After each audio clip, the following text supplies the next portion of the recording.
Dear candidates, today I am going to discuss the techniques of essay writing for UPPSC exam. It is for 1200 words and really a very long essay. So, most of you must be finding it very difficult because you don't know how to write such a long essay and how to organize them. So, my idea or my aim is to make you feel comfortable after watching this video so that you can easily remember the techniques of writing a good essay of 1200 words. So I start right now. Essay writing is a test of both your knowledge about the topic and your language skill, whether it be English or Hindi. You can write in English or you can write in Hindi. So the test of English language or Hindi language is that you use different words for the same topic, means you use more synonyms. And then secondly, your grammatical error shouldn't be there, and then you should know how to organize paragraphs sequentially and even sentences also. So that's why I am going to give you a template that will help you organize your essay in the actual exam. So it needs practice. It is not that you can do it overnight. You will have to write at least 5 essays yourself before taking the exam. So there is a template for essay writing, and this template is used, and that is what examiners value, whether are you writing as per the plan or not. Because writing a good essay requires that you should have a plan of what you want to write, you should have the knowledge of what you want to write, and you should have the ability to organize what you know. So this organization part is very important, and that's why I built this template. I am a former civil servant, and I was in Indian Economic Service also. Well, I didn't take PCS exams because I was already selected by UPSC, so there was no point in going to take PCS exam, though I had taken once Rajasthan PCS exam and had qualified the prelims, but then I didn't go and take the mains. But on the request of students who are appearing at the UPPSC, I decided to prepare this video. So this is mostly for UPPCS exam, and it will help to civil servants as well, civil service exam as well, that is more commonly known as IAS exam. So actually there are 5 parts of a good essay, and that starts with introduction. So first you have to write the introduction, and here is the introduction part that says that, okay, what is the definition of the topic that you want to write? Unless you give the introduction first, you are not going to actually write a good essay. That is the first part of organizing the way you write your essay. So introduction is the first part. Then after introduction, your paragraph ends, and then you give detailed description. So the size of introduction should be around 100 to 150 words, or if it is a big essay like that of UPPSC, you can make it longer, 250 to 200 words. But if the essay of it only 500 words, then the introduction size should not be more than 150 words. It should be 150 words or even less. 100 words would be the ideal. Means 15 to 20% of the length is introduction, or you can say even more accurately, 10 to 15% should be the length of the introduction. Then you write detailed description. So in detailed description, you describe, okay, what this is for, means what is the purpose of this organization, or what is the purpose of this topic. If it has any history, write that, what that organization or that topic does, how it is helpful to the human welfare, or how it is meeting the objectives that this organization was created for. So those are the detailed description parts, and then what opportunities it brings. So it should be of around 300 to 400 words for UPPSC, and for civil services, which is a smaller, cut the size accordingly. This should contain much more than this. About 20 to 30% of this of your essay should have detailed description. Then you will have to write advantages or strength. So, well, anything is prepared, then it has to be of some advantage to the human beings. Otherwise, it shouldn't be there. This organization doesn't have to be there if it doesn't bring any good for the human beings. So, you have to see what are the advantages and strengths of this institution or this topic. And then nobody is perfect. So, or no institution is perfect. So you have to write disadvantages and weaknesses, what threats it faces for survival. So among disadvantages and weaknesses, you will write what are the problems that this organization faces. Most of them face financial crunch. So this should be the part of your disadvantages part, and because of financial crunch they are not able to do. So often keep in mind that if you are able to discuss financial crunch or financial reason for not achieving certain goals, then you will get the also answer that okay, how to improve it, how it can improve its financial resources, and how you can make it more useful or reduce its weaknesses. So this should be another 300 to 400 words for UPPSC. And finally, it is a conclusion. So the conclusion is the balanced summary of what this organization does and what overall good, despite certain bads, it has been able to achieve. If it has more goods than bads, then this organization should be continued. Otherwise, it should be discontinued. Normally, UPPSC won't give you a topic that has more bads and less goods. So your conclusion should be in favor of that organization or that topic. So I start with an example, and it is Panchayati Raj system in India. So first I give the introduction, which is of 150 to 200 words. So let me see how many words does this have. So I go for word count, and here I see in the review, and it has 123 words. Okay, so it is 123 words. So I read the introduction for you about Panchayati Raj system. So as the name suggests, Panchayat word originated with council of 5 officials. Panch means 5 and Ayat means officials. So it started with a council of 5 officials. It has been prevalent in rural India where people of a village know each other very closely and trust the wisdom and fairness of senior older people.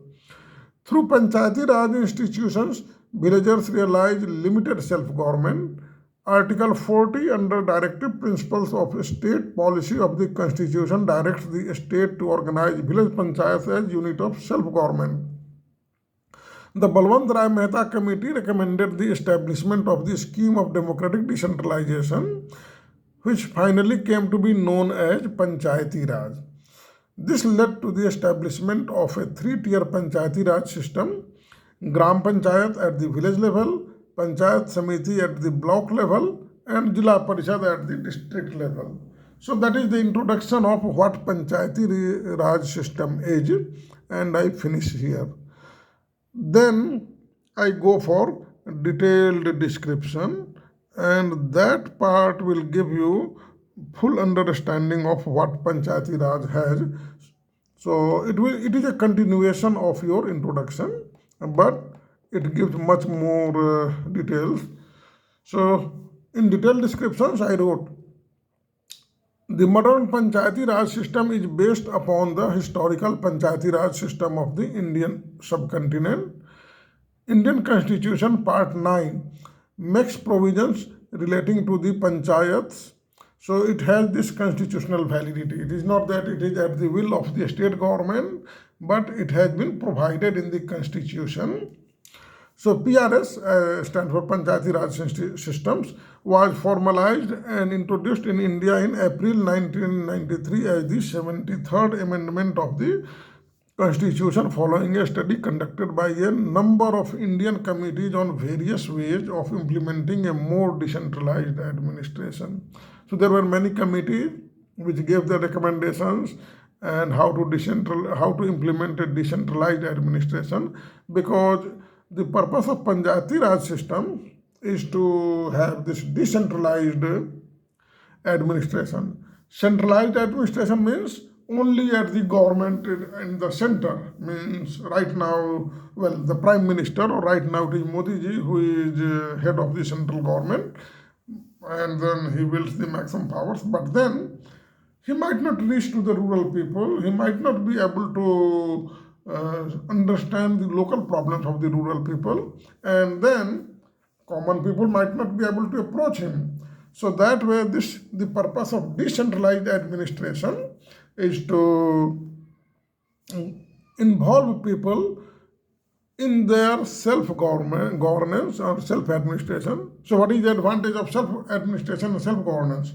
First of all, it brings less pressure on the central government and the state governments. And secondly, it brings peace to the local people, as the local address are solved. Local issues are addressed and solved locally. So that is the purpose of establishing democracy at the grassroots levels, or having a decentralized administration.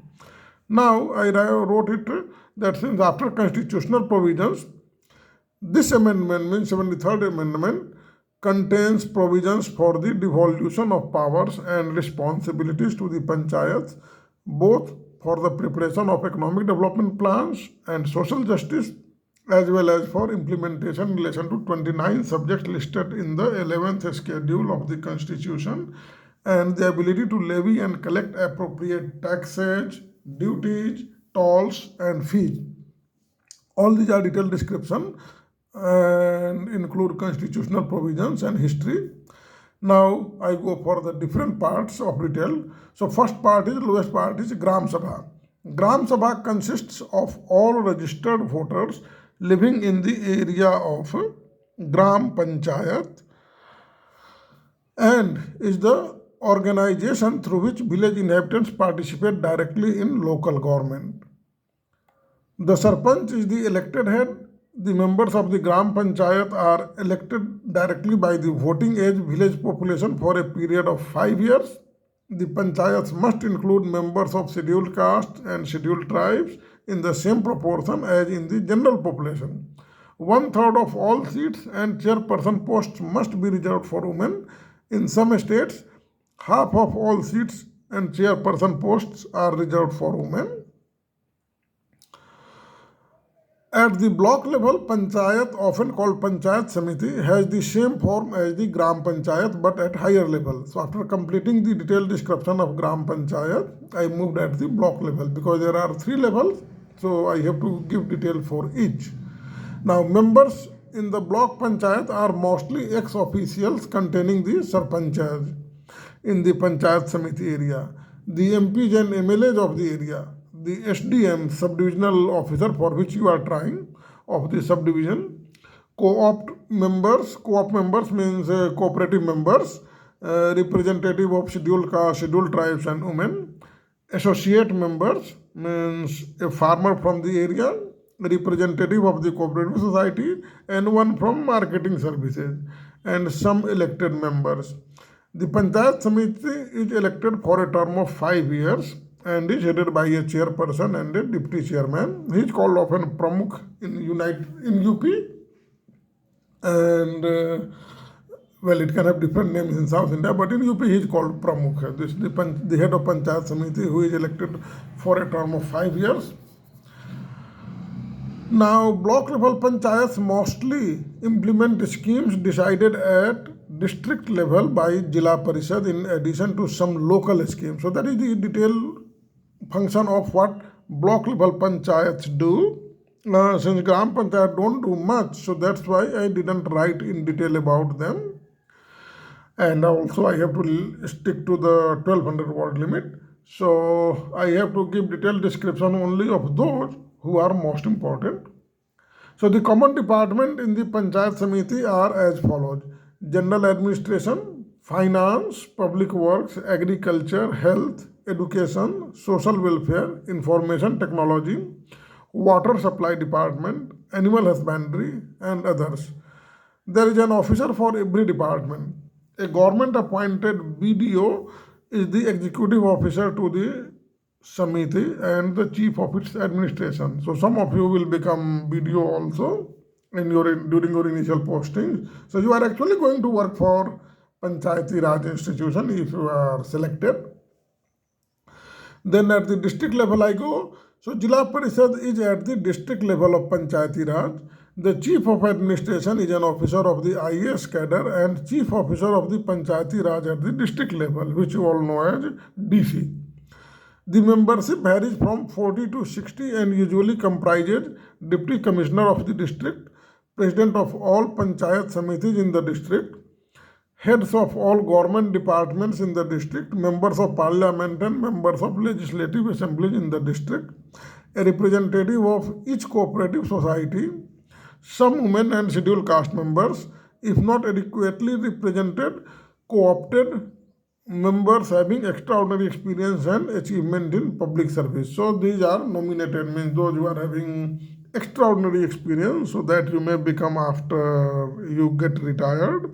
So your career doesn't end here only while you are in service. Even after retirement, if you have distinguished achievement as public service, you can be nominated as a co-opted member.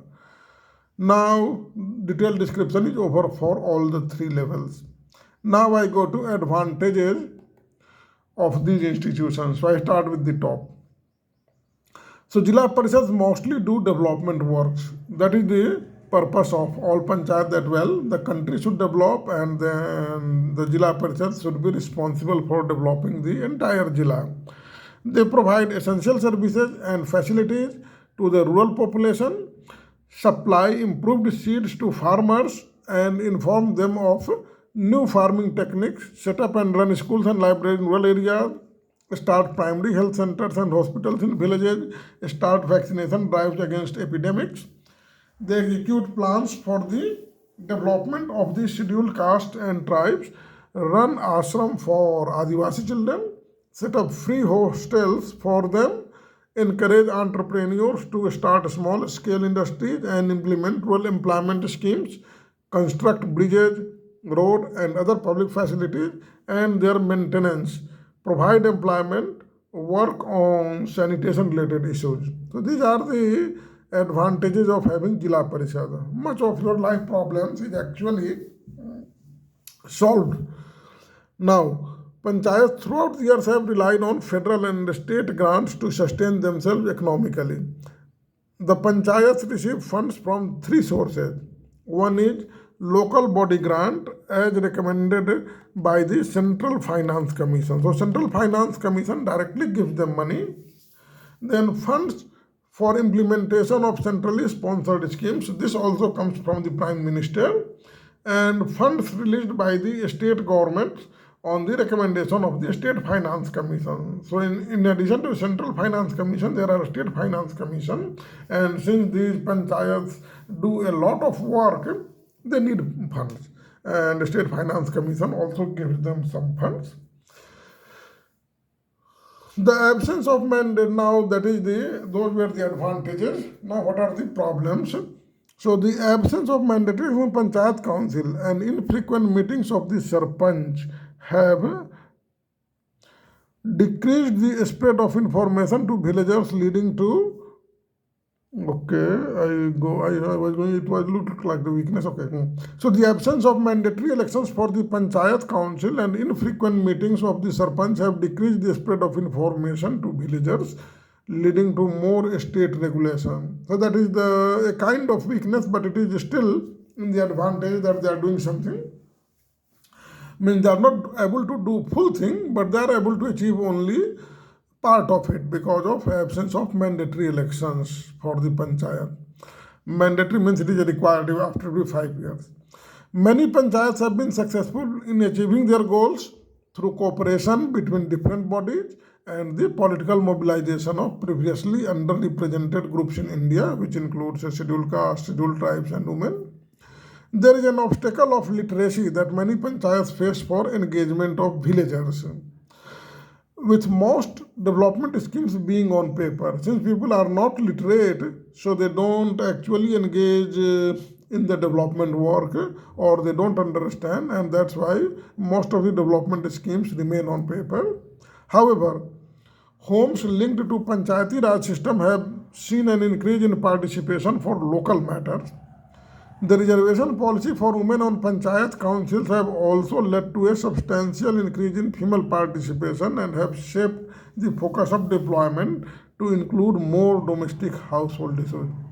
So these have been the achievement that women have been empowered, and then scheduled caste and scheduled tribes have also been empowered, uh, but with some constraints. So I wrote it as a part of advantages with constraints.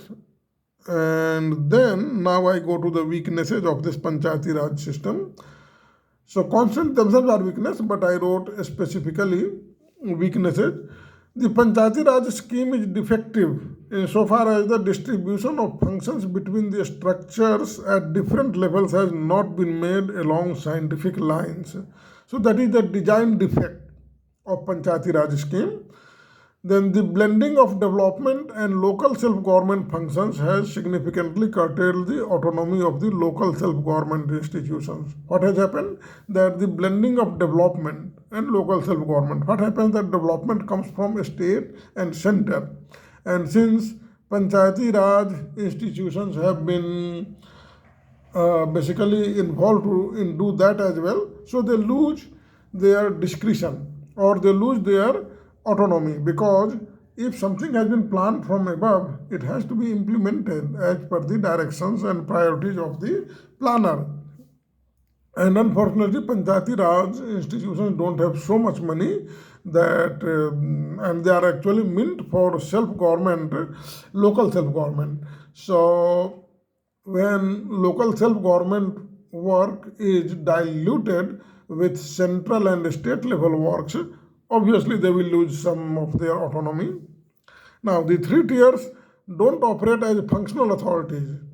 The tendency on the part of the higher structure to treat the lower structure as its subordinate is markedly visible. Of course, Chief Minister is most powerful, and Jila Parishad is much more powerful than Panchayat Samitis. So basically, they direct them that you have to do like this.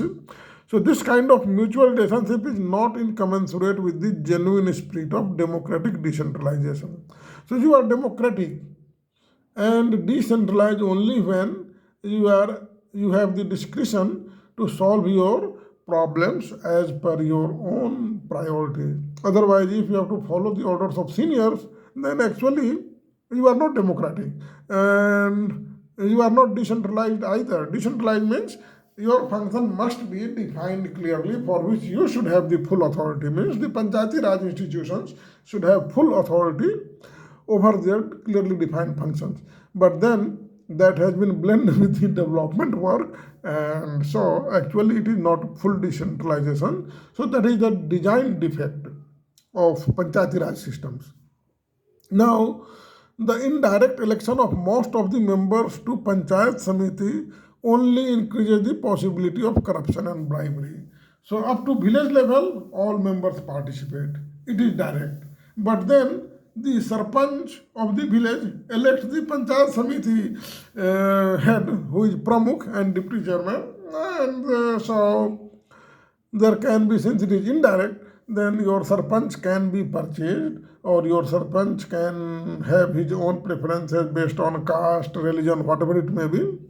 So corruption, inefficiency, scant regard for procedures, Parochial loyalty, that is caste and religion.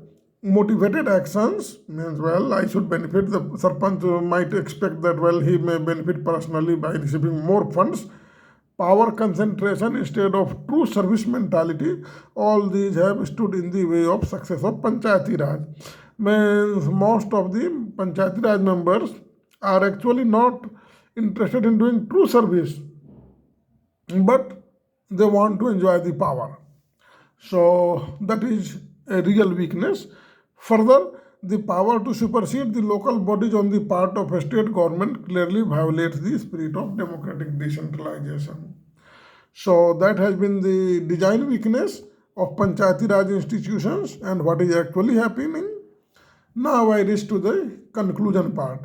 So from the above discussion, it seems that Panchayati Raj institutions have not succeeded in meeting the Constitution's goal of truly establishing democracy at the grassroots levels. The Panchayat elections are fought on caste grounds, and the traditional dominant caste have maneuvered in such a way that they still occupy the positions of power in the changed setup and find it easy to manipulate the plans to serve their best interests. As a result, the panchayats which were to bring about social changes have themselves become victims of caste division. Dominancy of caste still has not gone away. Rather, Panchayati Raj institutions have become victim because the dominant caste, once they control, they are actually becoming more powerful than the non-dominant castes. Still, Panchayati Raj means they have succeeded to a great extent as true beginning of democracy at the grassroots levels and to a good extent in developing the rural areas. What is the good extent? Means the scheduled castes, scheduled tribes and women. So they have actually become developed and they have got some power.